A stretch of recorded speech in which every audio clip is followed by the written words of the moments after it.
সারা Singapore training সেন্টারের পক্ষ থেকে চলছে ছোট্ট একটি মাহফিল।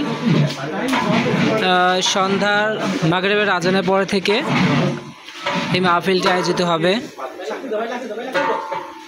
মাহফিল উপলক্ষে সবাইকে ছোট একটি খাওয়ার ব্যবস্থা করা হয়েছে, তো সেটারই এখন রান্না চলতেছে।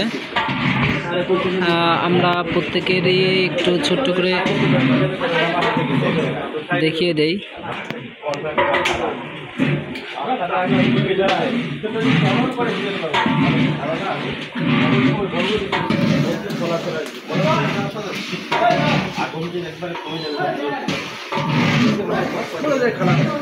এখানে চাউল ধোয়া হচ্ছে, রান্নার মশলা এখন জাল দেওয়া হচ্ছে, কিছুক্ষণ পরে চাউল দেওয়া হবে। এটা হচ্ছে সাকিব, সারা সিঙ্গাপুর ট্রেনিং সেন্টারের ছাত্র। এই তো আগামী দিন পরীক্ষা দিবে। হুজুর সাহেব সস পাতা কাটছে। এটা হচ্ছে সারা সিঙ্গাপুর ট্রেনিং সেন্টারের ছাত্র রাব্বি। ওই যে বাঘ হয়ে গেট। আমি নিজে ভিডিও করছি দেখে আমাকে দেখানো সম্ভব হচ্ছে না।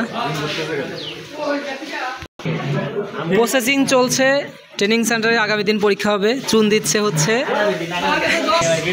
এটা হচ্ছে আমাদের লাল ভাই, সারা সিঙ্গাপুর ট্রেনিং সেন্টারের ছাত্র। এটা হচ্ছে মাহফিলের চাউল, 22 কেজির মতো মোটামুটি চাউল আছে। সব মিলাইয়া প্রায় 150-200 জন মতো মানুষকে খাওয়ানো যাবে।